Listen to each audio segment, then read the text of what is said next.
অনেক ইউরোপগামী ভাই বন্ধু আছেন। আপনারা বলেন যে ভারতের সাথে আমাদের সম্পর্ক অবনতি হওয়ার কারণে আমরা যারা ভারতে ভিসার জন্য আবেদন করব ইউরোপের, তাদের জন্য কোনো সাইড ইফেক্ট হবে কিনা? হ্যাঁ, অবশ্যই কিছুটা সাইড এফেক্ট হবে, কিছু দেশের জন্য সাইড এফেক্ট হবে না।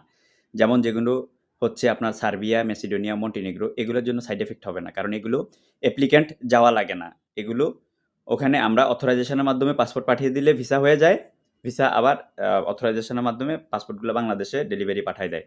তো যেহেতু অ্যাপ্লিক্যান্ট যাওয়া লাগে না, এগুলোর জন্য কিন্তু কোনো সাইড এফেক্ট হবে না। কিন্তু যেগুলো ধরেন পোল্যান্ড এম্বাসি, তারপরে আপনার যেভাবে আছে ধরেন বুলগেরিয়া এম্বাসি বা আপনার বসনিয়া এম্বাসি, এই টাইপের যে সকল এম্বাসিগুলোর জন্য ইন্ডিয়া যেতে হয়, ওগুলোর জন্য কিন্তু ঝামেলা হবে।